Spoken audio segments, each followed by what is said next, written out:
स्त्री के चार दोस्त होते हैं।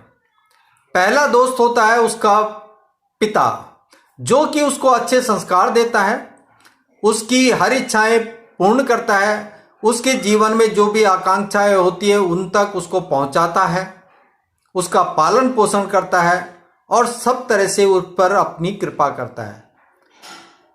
स्त्री का दूसरा दोस्त होता है उसका बड़ा भाई, जो कि अपनी बहन के लिए हमेशा रक्षा स्वरूप तैयार रहता है, उसकी हमेशा मदद करता है और उसकी इच्छाओं को पूर्ण करता है। और जो भी भाई के कर्तव्य होते हैं, जो कि बहन को हर तरह से सुरक्षित रखना, सुरक्षा देना, वह कार्य उसका भाई करता है। स्त्री का तीसरा दोस्त होता है उसका पति, जो उसको अपनी जीवन संगनी बनाता है, उसके लिए कार्य करता है, उसके लिए कमा के लाता है और उसके लिए उसकी सभी इच्छाओं को पूर्ण करने के लिए हर संभव प्रयास करता है और कदम से कदम मिलाकर उसके साथ जुड़ा होता है। उसके दुख और सुख में हर तरह से अपना कर्तव्य निभाता है और उसकी पूरी हिफाजत करता है, हर सुख उसको देने की आकांक्षा करता है।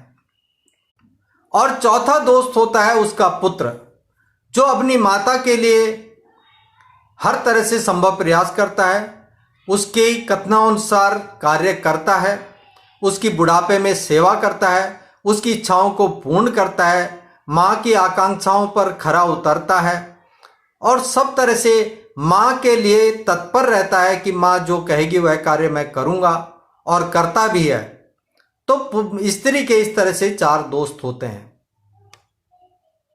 लेकिन पुरुष का सिर्फ जीवन में एक ही दोस्त होता है, जो स्त्री के रूप में होता है।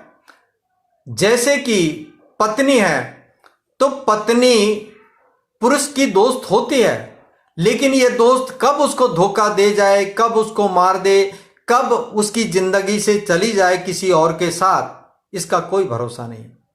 दूसरी दोस्त होती है उसकी बहन। जो बहन है तो वह कब अपना हिस्सा उससे मांगने लगे, कब अपने जमीन जायदाद के चक्कर में उससे लड़ पड़े, कब उससे दूर हो जाए, इसका कोई भरोसा नहीं है। तीसरी दोस्त होती है उसकी बेटी। वह बेटी कब उसको धोखा दे जाए, किसी अन्य पुरुष के साथ चली जाए और पिता से द्वेष रखने लगे, पिता का मुंह काला कर दे, कोई भरोसा नहीं।